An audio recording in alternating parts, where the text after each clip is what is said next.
Hi everyone, welcome to CRW 3053 Theory and Practice of Creative Writing Online. I'm going to do my best to keep this video as short as possible. My name is Dr. Micah Dean Hicks and I'll be your professor for this class. Feel free to call me Micah. And let's go ahead and start looking around the course site together.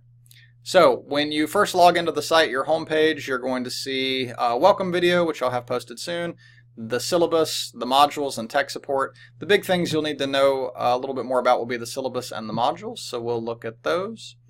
So all of this information should be familiar to you. 3053, this is section 61 online, 3 credit hours, etc. Let's talk about my office hours really quickly because I'm teaching all online this semester and I will be traveling a lot.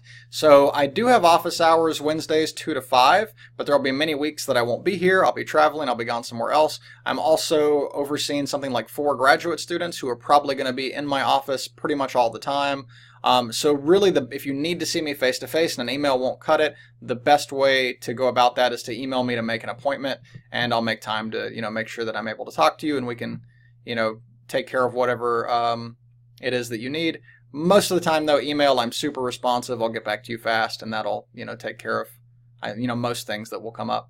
We'll have 2 GTAs in this class who will also be giving you feedback, Caitlin Lochner and Laura Ullman, who are both great. What else should we talk about here? Let's see. I want to talk a little bit about my due dates for my assignments because I find that my students are kind of split on this. About half my students really, really love it and think it's super helpful, and the other half of my students just absolutely hate it and want me to change it and think it's the most awful thing about the class. So, all of the assignments for this class are going to be due on Mondays, Wednesdays, and Fridays before midnight. And as far as the due dates go, it's going to work kind of like a Monday, Wednesday, Friday class. However, all of the assignments for the rest of the semester are already open. So if you don't like having to interact with the class 3 times a week, say you want this to be a 2-time-a-week commitment for you, then sometime before Monday at midnight, do the Monday assignment, and then sometime before Wednesday at midnight, do Wednesdays and Fridays. Typically, the Monday assignment is going to have more readings, and the Wednesday and Friday ones are going to be a little bit lighter.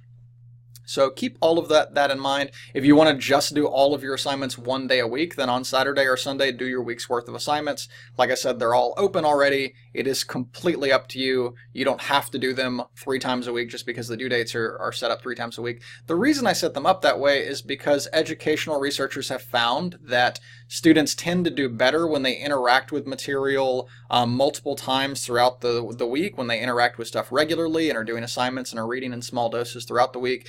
If you do 3 hours of work on Monday, then 3 hours of work on Wednesday, and 3 hours of work on Friday, you're more likely to remember it than if you just try to do 9 hours worth of work on Sunday. And probably you're not going to do 9 hours of work on Sunday. You're just going to skim as much of it as you can, and you're really going to phone in most of the assignments, and you're just going to barely do enough to even qualify as having done them. You're not going to really engage with the material of the course. Or maybe you will. Maybe you are somebody who enjoys sitting down for just 9 hours and plowing through course material and taking your time with it, and that works for you. If that's what you want to do, that's fine. Like I said, really the due dates are pretty flexible because everything will be open already. The other thing that's flexible about the class, we'll talk about this later, but I guess I can go ahead and touch on it now. As far as late work, you have a 1 week's grace period to turn in pretty much anything except for the final and assignments due during the last week of class. But most assignments you'll have up to a week to make them up. I won't take any points off of you. You can turn them in for full credit, but after a week those assignments are going to automatically close and you will not be able to turn them in any longer. So do make sure that you don't get too far behind. Enrollment requirements, course description from catalog, course overview. We don't have to read all of this. I do want to talk about, this is a very strange course. It's a prereq for you guys, and it's a course that I think is trying to do a lot of different things. So I wanted to talk to you a little bit about what it's trying to do. The big thing that this course is trying to do is it's a readings course, because we're assuming that in high school and maybe in other college classes, you probably read a lot of old stuff and you probably read a lot of classics, but students often come into English departments and into creative writing programs without having read contemporary fiction, contemporary poetry, contemporary nonfiction, which is a real problem if you want to write that stuff and you haven't. I once asked students what was the most recent poet they had read, the most contemporary poet, and a student once told me Abraham Lincoln. So if you want to be a poet and the most recent poet you've read is Abraham Lincoln, then like we've got some work to do. So that's the main thing that this class is supposed to do. There's going to be a lot of days where you're just reading stuff and kind of trying to respond to it, trying to think about it, talking about style, talking about content, talking about what you could draw from it, how you could, do your own writing that would pull some tricks of technique or craft or style or whatever from that. So that's a big thing we're going to do. The other half of this class is what I would call hard problems in creative writing. So it's going to be things like, how do you make money as a writer? What is a literary agent? Why do you need one? How do you get one, right? What's the difference between a very small book publisher and a very big book publisher? In what ways is the publishing industry kind of biased and what's being done about that, etc. So all of those will be things where I'll typically, those will be our Friday assignments. I'll usually hand you a problem and I'll say, here's a thing that writers have to deal with. And then I'll have you read an article, do a little bit of research on your own on Google. You'll look up what other authors have said. Social media is great for this. If you can stumble upon a conversation between authors on like Twitter or Facebook, often they'll have really interesting things to say about these things, or on authors' blogs. And then you'll come back to the discussion thread and say, hey, this is what I've learned from other authors. This is what I think about the reading. And now here's my take on it. You might respond to some of your classmates as well. So those are the two big things that we're going to do here. We're going to be talking about readings in contemporary fiction, nonfiction poetry. We're also going to be talking about some of the big problems that writers have to deal with, and usually students find that to be the most fun aspect of the class. The other thing that we want to do is to familiarize you a little bit more with the program and some of the professors that you're going to take here. So you will see sprinkled in throughout the course, occasionally I'll have you read from professors in the UCF Creative Writing Department who you might go on to take classes with, take workshops with, things like that. Although you won't be reading anything by me because that would feel weird. So let's go and keep going here. There are a lot of books required, but most of them are cheap and you will need them all. For the first week or so of the class, I don't think you need any textbooks. All of the readings will be online. And a lot of those Friday hard problems assignments will be online. So if you haven't ordered the books yet, if you're ordering them, if they're on their way, you should be fine for the first weeks of stuff. And then you can start working through some of the Friday assignments. But you will need your books very soon. Our first unit's going to be the fiction unit. So you're going to need Wonder Book, Best American Short Stories, Best American Sci-Fi and Fantasy. You'll need those pretty quickly. We're not reading any of the 2018s, so everything will be Best American 2017. So Best American Short Stories 2017, Sci-Fi and Fantasy 17, Essays 17, Poetry 17, etc. What else? A couple of good craft books like Wonder Book's great for fiction. The Poet's Companion is the best craft book I've ever read and does a great job of really showing students what contemporary poetry is up to. We're going to read a lot of nonfiction essays published online that will hopefully be helpful too. The other thing that you should budget for now, some of my students were complaining about this. They said they didn't know, even though it's right here under required text, and I always talk about it in my short video intro. You are going to have to buy a book from a small press. It'll probably cost you something like $15. Or if you buy an ebook, it'll probably cost you something like $10 or sometimes even less. So do make sure you set aside money to buy a book from a small press. I'm going to assign you a press later on in the next few weeks. You'll end up doing either Dzank or Curbside Splendor or Milkweed Editions or Grey Wolf or Copper Canyon or some press that maybe you've heard of, maybe you haven't. And you'll end up buying a book from the last year from this press, and then you're going to write a review of it, and you're also going to maybe have an assignment where you talk about that press a little bit too. So just make sure for now, all you need to know is that you'll need to put aside 15 or 20 bucks to get a book from a small press, and you'll need that around the middle of the semester, and there will be reminders. There are some student learning outcomes. You are welcome to read those. As far as the assignments go, mostly you're going to have these responses and exercises. They're going to be 200 words or more. Usually you're going to read something and then answer questions about it and respond to it creatively or analytically. There will be instructions on web courses for each of those responses, and they are going to be graded on completion as long as you do them, as long as you meet the minimum requirements, as long as it seems like you have actually read and you have actually thought about this and you try to give some kind of answer. We'll just give you credit. If you're often what students will do, there will be something that'll say do research online, find out what other authors have said about this, and then tell us what you found. And if you ignore the researchy part of the question, or if you don't say If you say most writers felt, this way about it, without telling us what writers and where you read them, and who you read, what their names were, what they said, if it's not clear that you've actually done the research parts, we might give you half credit on that post or no credit on that post. So make sure you are following the instructions and doing what you're supposed to do. But if you are, lots of easy points there. There will be 3 major assignments in the class: a magazine report, a small press report, and then a kind of social media report that's all about how authors can most effectively use social media and online tools to kind of increase their presence. There are descriptions of those assignments here on the syllabus and in the modules. I might be changing the magazine report assignment kind of substantially, but if I do, it'll happen, probably before this video is even posted or shortly thereafter. But all of that stuff will be here. You can look it over. Each of these 3 major report assignments will be 1,000 words or more, which is about 4 double-spaced pages, Times New Roman, 12-point font, 1-inch margins, etc., or more. Usually students end up writing a little more about them anyway, so they're not super long essays. I think you'll be fine. The book that I mentioned earlier, you will write a book review over it, 300 to 500 words. That one is also going to be graded on completion as long as you basically do it, and it seems like you've read your book and you've tried to write a good review. You will get credit. The small press report, again, the social media report, we just talked about that.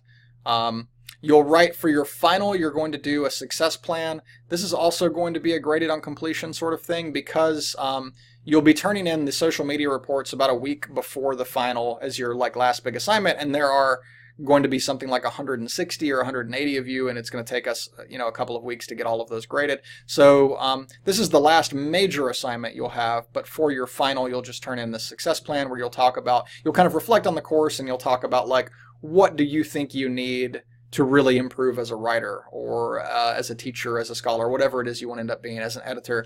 You say, what are your goals as far as reading, as far as writing, as far as education, etc. Where are your weaknesses? How can you address those? Should be fun.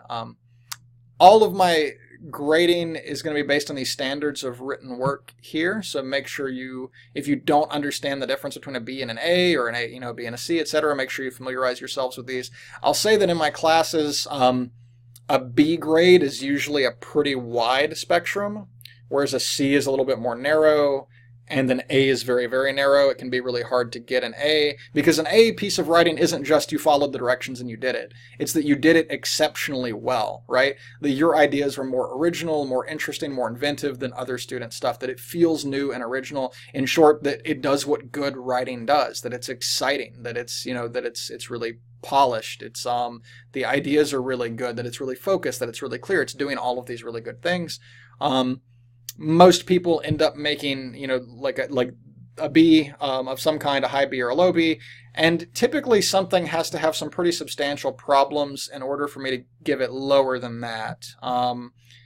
If it doesn't have a clear focus and I don't know what on earth it's about, that's probably going to be something that'll push it more towards C territory. If it's really simplistic, that's usually C territory. If it's not very specific, if a lot of the writing is general and surface level, you've got to have those specific examples to get up to B range, right? And then D pieces of writing and F are usually things that I can't even read them. I don't know what they're even about. Or you've plagiarized, or it wasn't long enough, or some very serious problem, right? You're going to submit all your assignments through web courses as a discussion post or by uploading a document. Submit these things in MLA style. There's an attendance policy here, which you're welcome to read. Since it's an online course, the attendance is based on how you turn in assignments and how you interact with the course. There's a makeup policy, late assignment policy. Again, I think I just talked about this, but essentially, I know emergencies happen. You have a week's grace period on everything except for the final, and the assignments due in that last week of class when we're getting ready for the final, and we have to get all the grades in.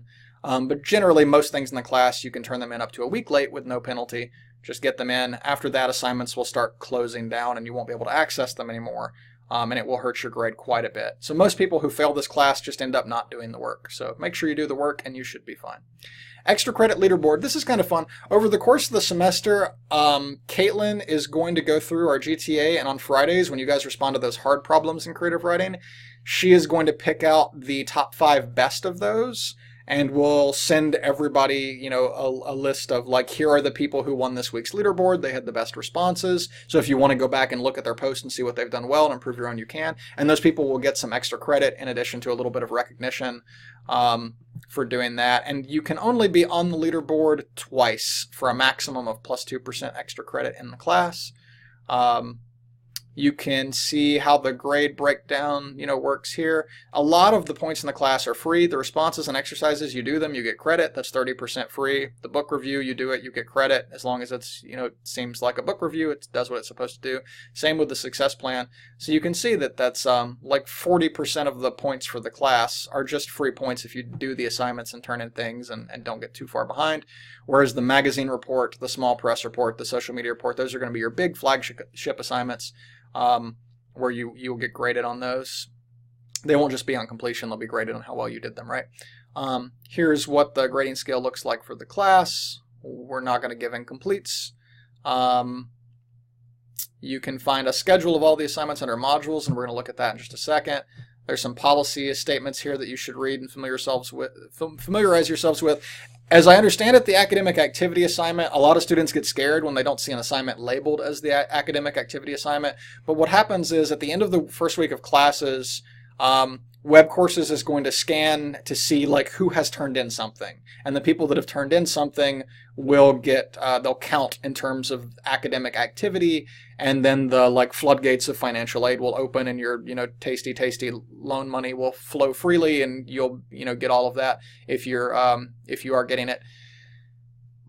But I probably won't have something marked academic activity assignment. It's just going to be the first assignment, the icebreaker assignment. So make sure you do the icebreaker assignment, and you'll be good for your academic activity stuff. But it is still a graded assignment that's worth points, so you'll want to do it anyway. Academic integrity, you can read the whole thing, but I just want to say make sure that you're not plagiarizing work. Make sure you're not turning in old work. Don't turn in stuff from another class. Don't turn in stuff from me that you're also turning into another professor and vice versa. Everything you do for this class should be new. I know it's a lot of writing to be a creative writing major, English major. I've been there. I was one too. So I do understand, but it will be to your benefit if you are writing new stuff for all of your classes. So you need to do that. And the plagiarism detection will catch you, and it'll make things awkward for both of us. So please don't do that. There's some policies for online behavior. Essentially, don't be a jerk, don't be bigoted, don't say things that are sexist or racist or homophobic, etc. Be kind in the discussion boards as you're talking with your peers. We're going to talk about some kind of hard stuff too, so be prepared for that when we talk about like race and gender bias in publishing, etc. Course accessibility statement is there. If you need some kind of accommodation from Student Accessibility Services, you should contact them first, and then they will get in touch with me.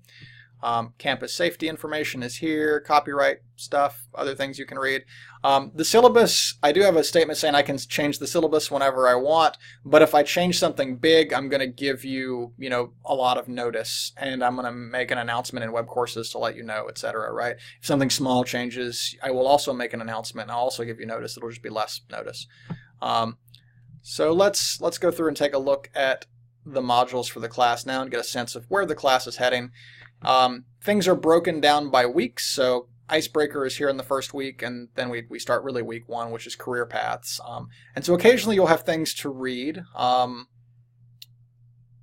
then you'll have responses that you'll turn in. And you'll see that the first week is all about like career paths as an English major, how you can make money with your degree as an English or creative writing major. Or any humanities major, really.